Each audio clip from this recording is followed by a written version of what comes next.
잘 컸구나 우리가 알게 되잖아요.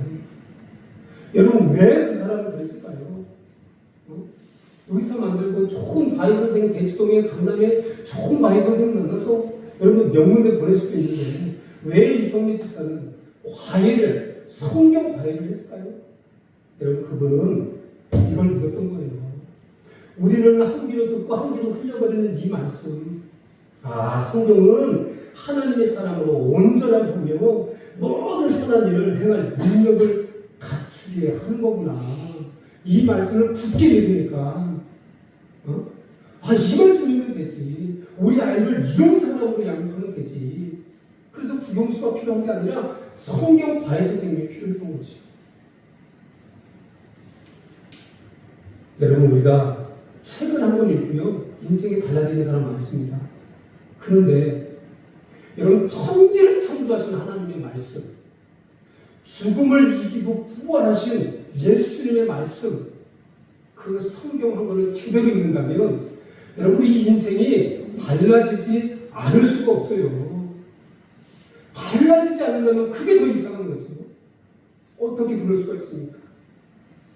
우리 때문에 우리를 사랑해서 독생자 예수 그리스도를 이 땅에 보내주신 그 하나님의 사랑을 내가 정말로 성경에서 보고 읽는다면, 그것을 내가 믿는다면, 여러분 우리가 어떻게 주일날 예배는 내팽개치고 산으로 들러 놀러 갈 수가 있겠습니까?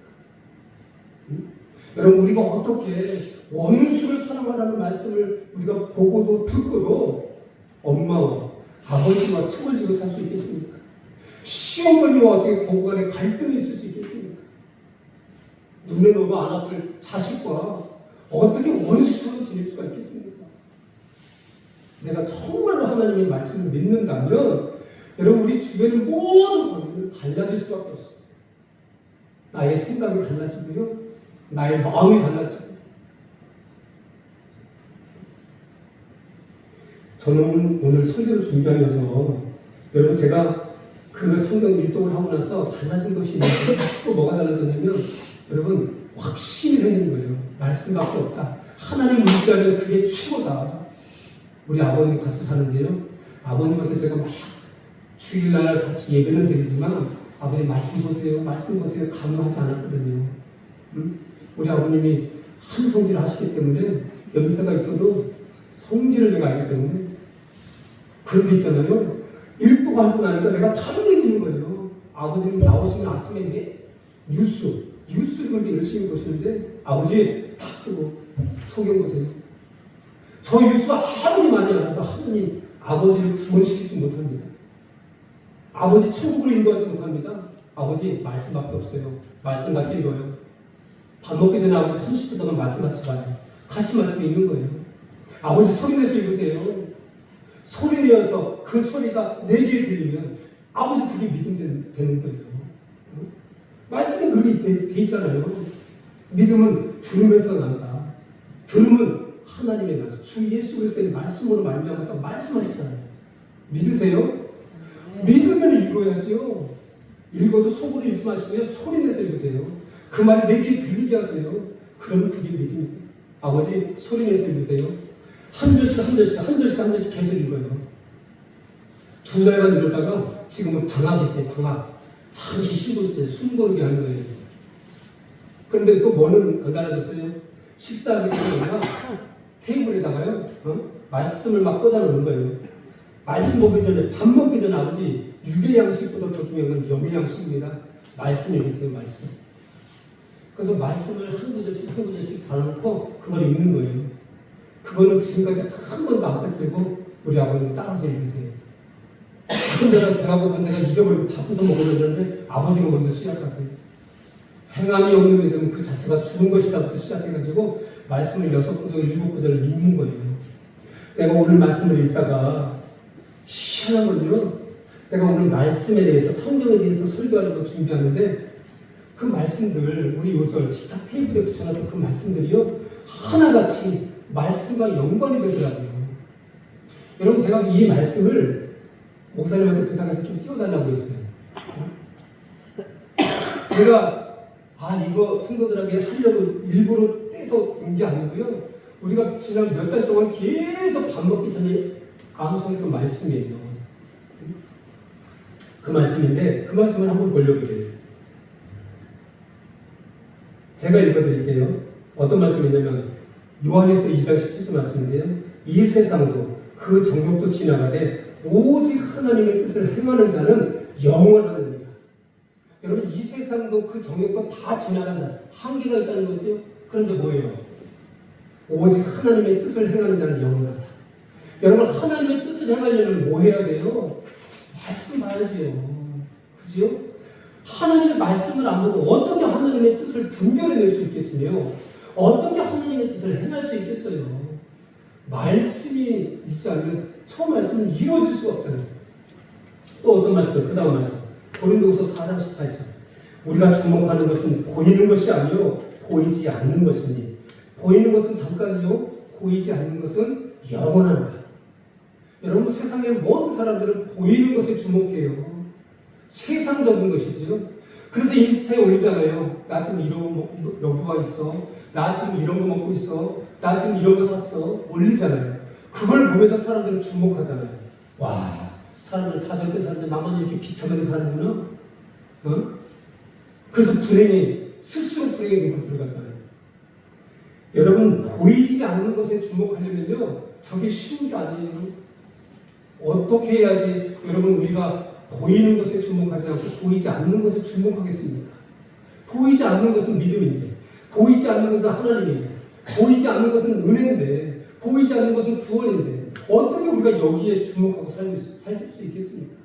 세상적인 것의 만족감보다 영적인 만족감을 더 극대화하고 그건 뭐예요? 말씀 보고 은혜 받을 때예요. 말씀 보고 은혜 받으니까 내가 담대해지잖아요. 아버지 이렇게 해야 돼요. 아버지 TV 끌게요. 담대해져. 왜요? 말씀이 더 능력이 있고 말씀이 우리 인생 가운데 가장 가치 있다는 확신이 드니까 여러분 눈에 보이는 것은 아무렇지도 않아. 내가 아들한테 그랬잖아요. 야 대학 못 가는데 기술 안 배워도 돼. 뭐예요? 첫 번째는 먼저 그의 나라와 그의 의를 구하는 것이야. 말씀하자. 이렇게 되는 거예요. 그런데 말씀을 안 하면 여러분 보이지 않는 것에 주목할 수가 없어요. 주일날 와서 말씀 들으니까 아 그런 것 같아. 밖에 나가보세요. 사람들이 세상적인 거 눈에 보이는 것 가지고 자랑해보세요. 아 나만 뒷걸어지는 것 같고 나만 후퇴하는 것 같고 여러분 그래서 따라가게 되는 거예요. 따라가. 또 로마서 10장 17절에 이런 말씀. 그러므로 믿음은 들면서 나오면 들으면 그리스도의 말씀으로 말미암아. 어떻게 하나님을 믿을 수 있어요? 나는 왜 안 믿어져요? 여러분 말씀밖에 없어요. 말씀이 우리를 은혜가 차게 하고요. 믿음이 차게 하는 것이죠. 또 영생은 곧 유일하신 참 하나님과 그가 보내신 자 예수 그리스도를 아는 것이다. 여러분 구원은 뭐야? 하나님을 아는 거야. 참 하나님. 또 구원은 뭐예요? 그가 보내신 자. 나 때문에 내가 죽어야 되는데 나 대신에 예수 그리스도를 십자가에 달려 죽게 하신 그것을 아는 것입니다. 여러분 그걸 어떻게 알 수 있어요? 말씀을 안 하면 모른다는 거지. 다 그죠? 또 뭐예요? 요한복음 9장 31절.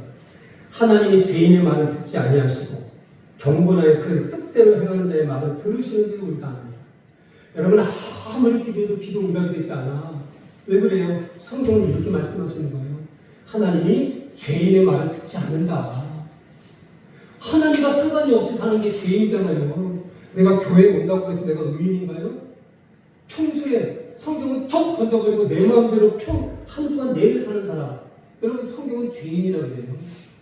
하나님과 상관없이 사는 죄인인데 하나님과 분리되어서 사는 죄인인데 성경은 뭐라고 그래요? 하나님이 죄인의 말을 듣지 아니하시다. 그러니 아무리 나와서 기도를 해도 들어주지 않는 것이다. 뭐라고 그래요? 여기도 똑같이 그의 뜻대로 행하는 자. 그의 뜻대로 하려면 말씀만 보면 안 됩니다. 말씀을 봐야지 하나님의 뜻을 분별하는 거예요. 그렇죠? 그리고 마지막으로 잠언 16장 32절. 노하기를 경계하는 자는 용사보다 낫다.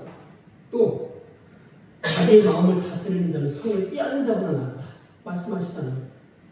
여러분 이것은 무슨 말이에요? 여러분 속사람이 날마다 새로워져야지. 내가 죽고 죽어야지. 여러분 노하지 않지. 쉽게 분노하지 않죠. 나와 원수같이 지내던 사람을 내가 화해할 수 있지. 여러분 예수님이 우리에게 화목제물로 오신 거 아시잖아요. 그죠? 하나님과 우리는 원수였어요. 우리는 하나님 없이 우리 마음대로 살던 사람들. 그래서 그 죄 때문에 죽을 수밖에 없었던 사람들. 그런데 하나님께서 예수님이 십자가에 달려 죽으심으로 하나님과 우리가 화목해 되었잖아요. 다시 우리가 하나님께 나아가는 존재가 되었다는 것이죠. 여러분 어떻게 우리가 노하기를 더디할 수 있습니까?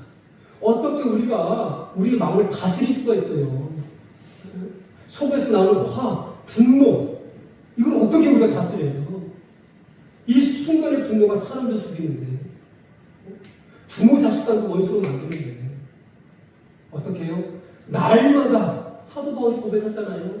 날마다 내가 죽노라고 했잖아요. 나를 죽여야지요. 사도 바울이 무슨 고백이에요? 이제 내가 그리스도와 함께 십자가에 못 박혔나니 죽었다는 거예요. 그러니 이제는 내가 사는 것이 아니요 오직 내 안에 그리스도께서 사시는 것이다. 여러분 내가 이제는 죽었어. 내 안에 그리스도가 사는 거야. 그런데 내가 여러분 노하겠습니까? 분노하겠습니까? 사람 멱살 잡고 싸우겠습니까? 그런데 그런 일들이 어떻게 가능해요? 내가 날마다 새로워져야지. 날마다 말씀을 보면서 내가 새로워져야지. 여러분 주일날 30분 설교 말씀 가지고 한 주간을 내가 나를 못 다스려요. 나가면서 싸우던데요. 뭐. 은혜 받고요. 주차장에서 차 빼면서 성도들끼리 싸워요. 이게 우리의 현실이에요. 날마다 성경 봐야지요. 날마다 오늘 나에게 어떻게 살라고 하나님 말씀하시는가 보고 내가 순종해야지. 여러분 그렇게 살 때 오늘 성경에서 말씀하신 것처럼 우리는 어떤 사람이 돼요? 하나님의 사람이 되는 거예요. 하나님께서 맡겨주신 사명 충성되이 넉넉히 감당할 수 있는 하나님의 사람이 되는 것입니다. 사랑하는 성도 여러분, 한 귀로 듣고 한 귀로 흘리는 말씀이 아니라